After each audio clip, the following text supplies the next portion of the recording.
Si Tata ang tunay na anak ni Sir Gov. Peke yung DNA test na hawak ni Mommy at ni Venice. Walang hiya ka, Tata! Tata! Venice! Ayoko na makitang pagmumukha mo. Kahit kailan!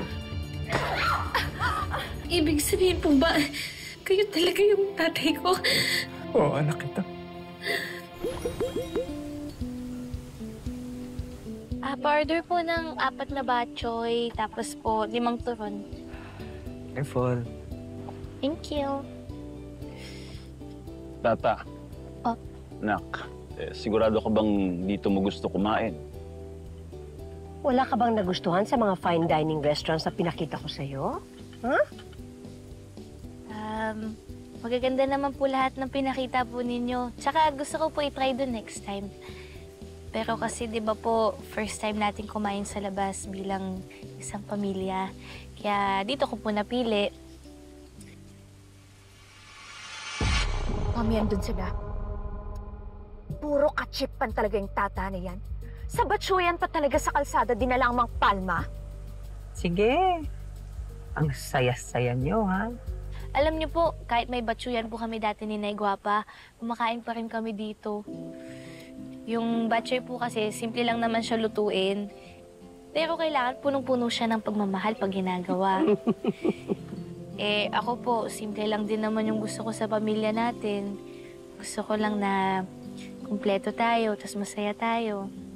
At binigay sa akin ni Lord, kaya wala na akong hihilingin pa. Lubos-lubusin nyo na yung tawanan ninyo. Yang pangiti-ngiti, ha? Sa kabilang buhay na kayo ulit magkikita-kita.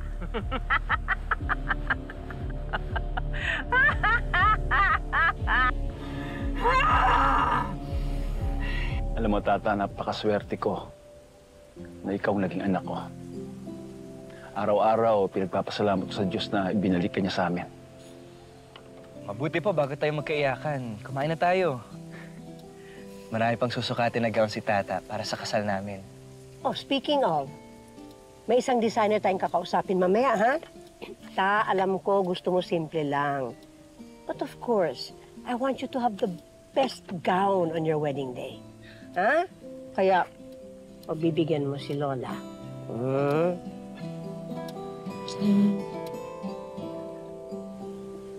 Tata, si Lola magbabayad nun. Pagbigyan mo na si Lola. And speaking of pagbigyan, ibibigay mo ka para kay Lola. Ano yan? Wait lang po, kunin namin sa car. Excuse po. Excuse me. Ano yun? Careful. Tumayo na sila. Let's go! Tata!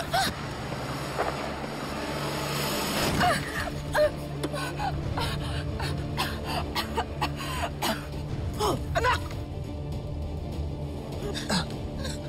Tata, okay ka lang? Okay lang, okay ka lang.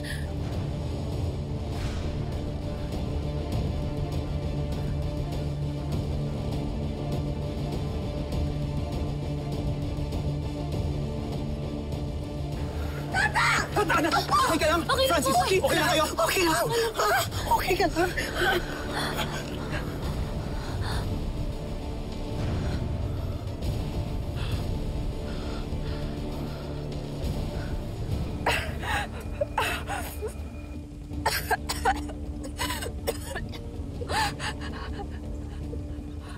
Mommy! Mommy! Mommy! Oh my God! Mommy! Mommy! Mommy, gumising ka, Mommy! Please, no! Tulong! Tulong!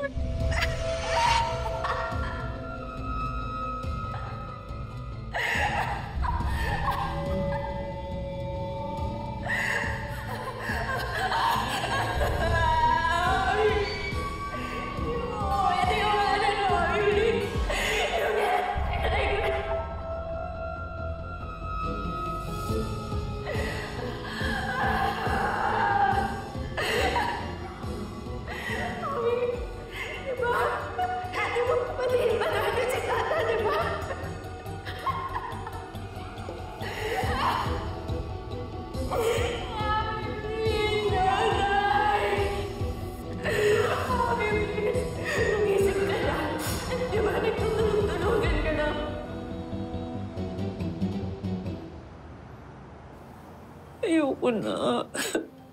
Ayoko na. Ang sakit. Ang sakit. Ayoko na.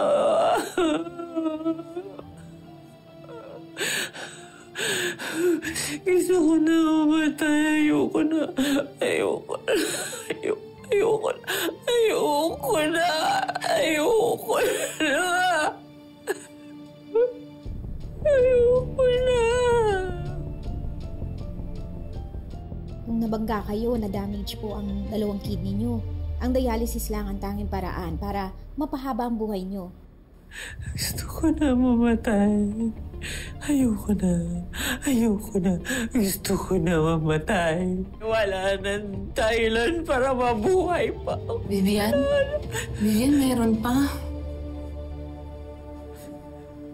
Dok, pwede bang iwan niyo muna kaming dalawa sandali?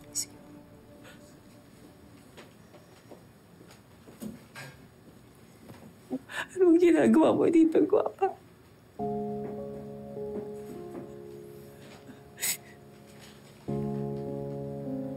Vivian, nandito ako para damayan ka. Alam ko ang sitwasyon mo. Mahirap magkasakit sa kidney. Napagdaanan ko na lahat yan. Kaya gusto ko sanang ibigay sa'yo itong mga natira kong gamot nung nagda-dialysis pa ako. Sana makatulong to sa'yo. Alam kong mahal magpagamot ngayon eh.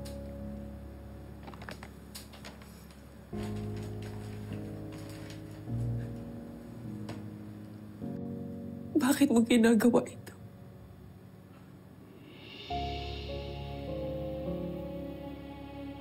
Hindi mo ako kadugo.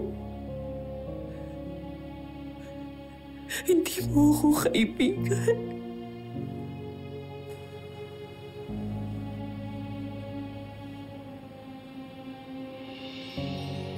Tama ka. Pero nandito ako bilang tao.